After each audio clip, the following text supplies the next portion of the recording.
Alors, vous savez, j'ai tendance à taper un peu sur les partis écologistes. D'ailleurs, si vous voulez voir comment je tape sur les partis écologistes, vous pouvez me rejoindre sur Twitter, hein, j'y suis. Et sur les militants écologistes. Alors vous allez me dire, c'est un non-sens puisque ta chaîne, elle promeut l'écologie. Oui, oui, oui.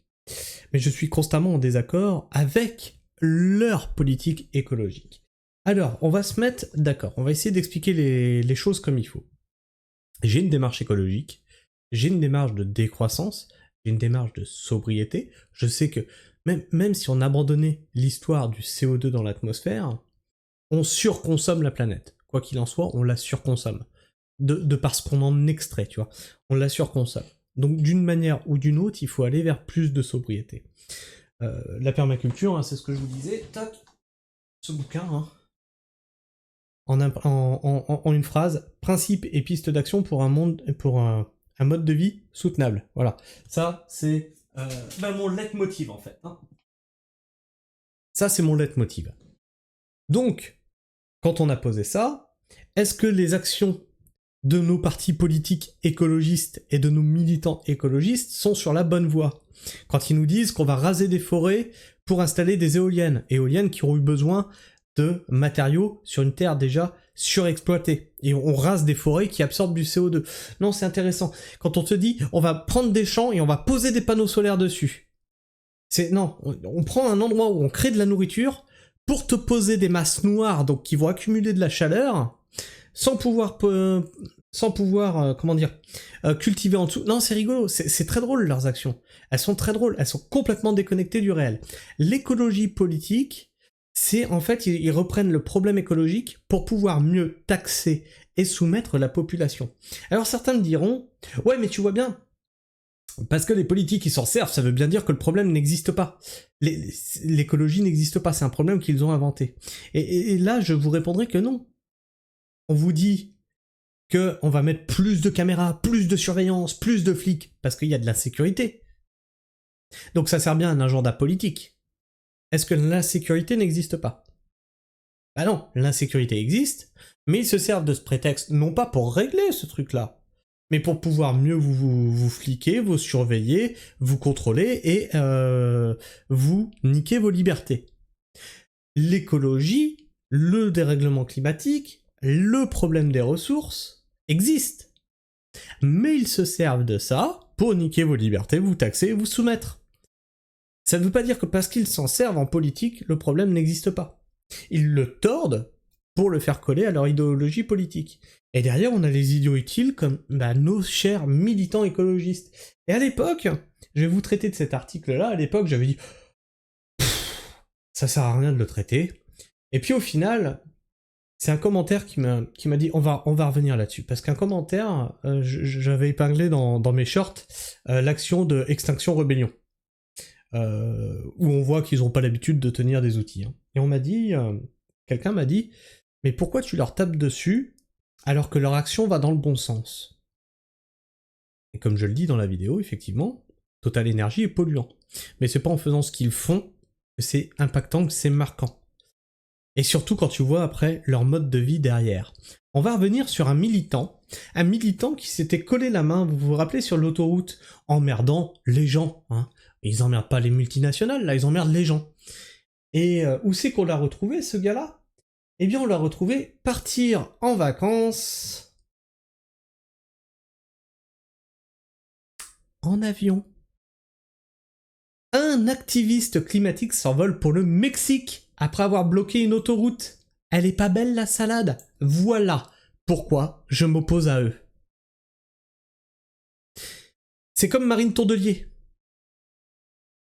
qui a des grandes phrases écologistes, et qui nous dit je prends l'avion pour aller voir un arbre en Guyane. Un arbre. Un seul. T'en as plein partout en France. Tu peux prendre le train.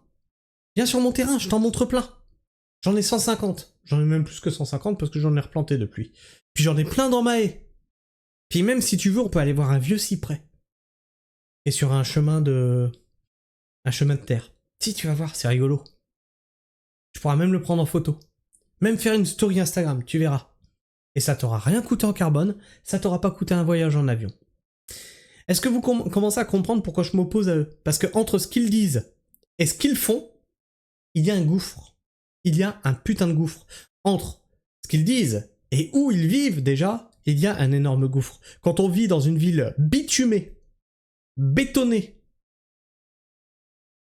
sans un arbre, et qu'on vient la ramener sur l'écologie, mais commence par prendre une pelle et une bêche, et puis tu viendras parler après. Avant de vouloir donner des leçons à tout le monde. Le militant écologiste suisse Max Voegtli est sous le feu des critiques après avoir pris l'avion pour partir en vacances au Mexique. Quelques mois après avoir participé au blocage du tunnel du Gothard, le jeune homme s'est défendu en affirmant ne pas avoir trouvé d'autres solutions pour se rendre en Amérique centrale. Eh ben t'y vas pas? Est-ce que moi je prends l'avion? Bah non. Donc vous voyez, hein, ça date de 2023. Je l'avais pas traité ce truc-là. Mais y en avait eu un autre avec un groupe, carrément un groupe d'activistes, qui étaient partis en vacances, en avion. Son nom ne vous évoque sans doute pas grand-chose. Max Voegtli, un jeune zurichois d'une trentaine d'années, est un activiste climatique, porte-parole de l'association Renovat Switzerland, qui plaide, comme son nom l'indique, pour la rénovation et l'isolation des bâtiments afin de réduire les besoins de chauffage et donc les émissions de gaz à effet de serre. Le blocage du tunnel du Gothard. Max Voegtli a participé à plusieurs actions climatiques, notamment le blocage du tunnel du Gothard, le 4e plus long du monde. Lors du week-end de Pâques, en avril dernier, le blocage avait provoqué la colère des nombreux automobilistes coincés dans les bouchons. Voilà ce qu'ils font et voilà qui s'emmerde. Ça emmerde le particulier. Le particulier qui, lui, veut aller juste bosser, tu vois. Il n'a pas le choix, il faut qu'il gagne sa vie. Et vous faites chier les gens.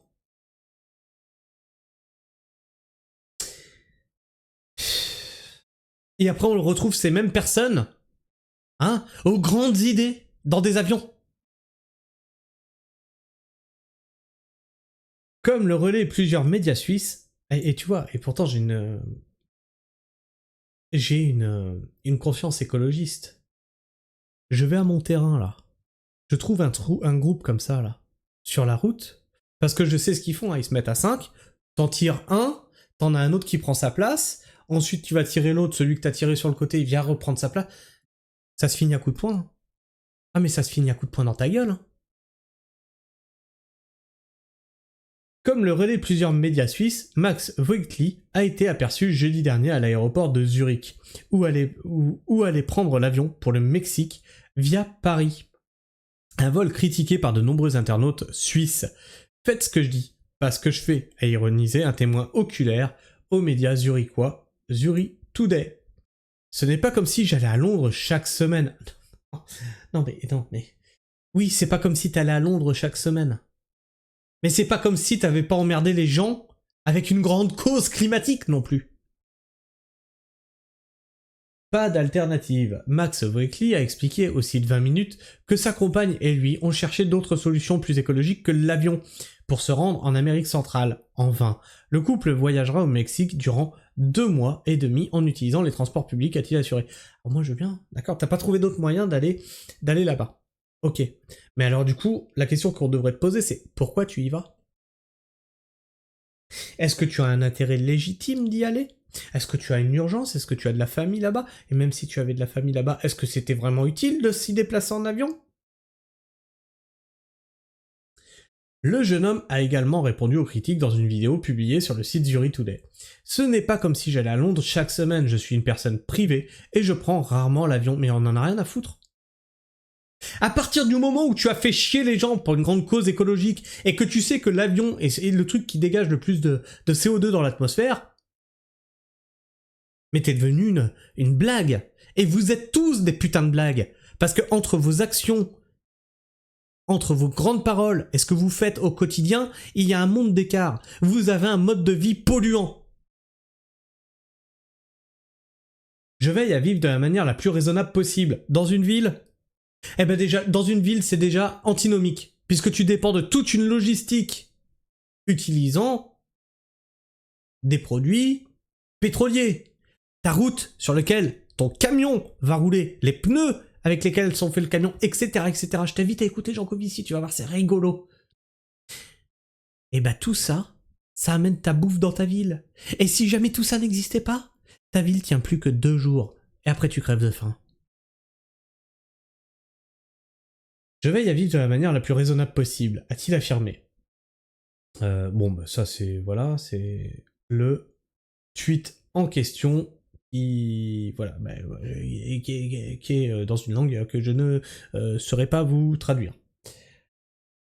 Enfin bref, comme ça vous avez ma position par rapport à ces écolos furieux, comme je les appelle, hein, parce que c'est des mecs avec des grandes gueules, mais aux actes tout petit dans leur vie quotidienne. Hein, on essaie de donner des grandes leçons au monde, mais par contre dans son mode de vie, c'est... Oui, je peux me le permettre. Moi j'appelle ça des faux culs.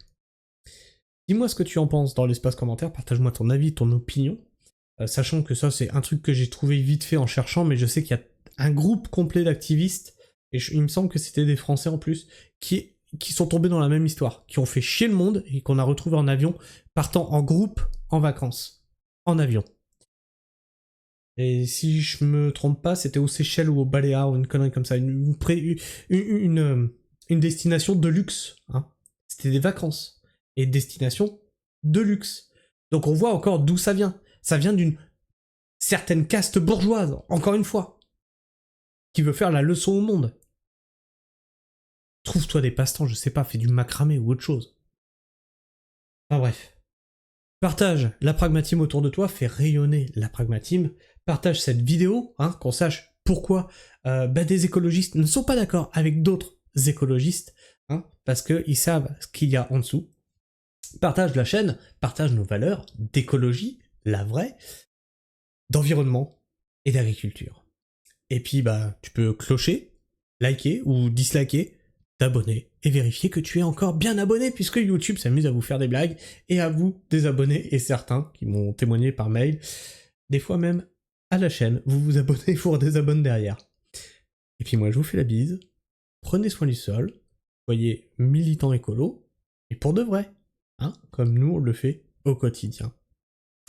Et restez pragmatiques. Ciao.